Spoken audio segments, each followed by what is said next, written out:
So many world-class players are tempted by perfection. They want to neutralize their path or be able to shape it both ways, and that desire to constantly improve, which granted is part of the motor that got them to where they are, it convinces them to stray away from an already solid formula. So take Max Homa, for example. He was in the mix after 2 rounds, faded on the weekend, but he spent more time hitting balls this year than anyone else, only to eventually come full circle and decide he wants to go back to how it was before. It felt like about 2.5, 3 weeks ago, John Scott came out for a few days, and we really dove into I got more honest with him about what I thought we should do, and it's going to hopefully be one of those things I remember. I said, I think I should swing it like this. And he said, okay, show me. And I showed him. He goes, okay, let's mold off of that. Let's make that the model. And it felt more like my old golf swing back in 22, 23-ish. I kind of knew the misses better. My hands just worked through the shot better. And so, about 2.5 weeks ago, I was like, okay, I see the misses. It's been hard. I felt like I've been playing with a foreign swing at times. And that's frustrating to hear, because swing changes are often a flat circle. You end up where you started.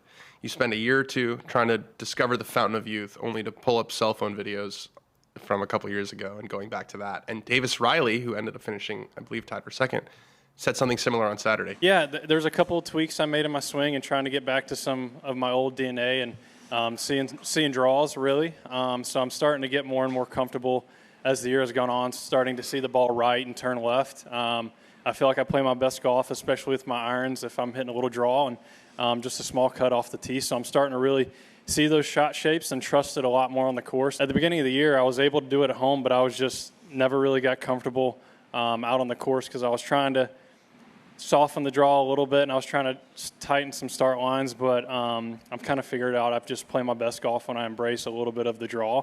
And, I'm just honestly just more and more comfortable on the golf course and trusting those shot shapes. He did it on the driving range, right? He said, I want to tighten up these start lines. I want to soften the draw a little bit. It was fine on the range.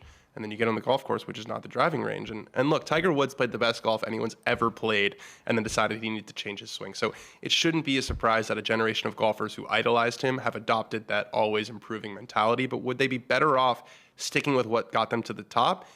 Maybe, but that's not how a lot of them are wired. There's no right answer. There are guys like Alex Noren and John Rahm who seem to be working on the same things all the time. And then there are guys who go on this hamster wheel where they're looking for something, and they're like, I realized that I was better 2 years ago. If you need to go through a process to just get back to the way that you learned how to do that originally, maybe that's worth it. Yeah, 100%. I get it. I'm not wired like those guys, but just hearing Max say that and hearing Davis Riley say that made me want to bang my head into a wall a little bit. It's so clear.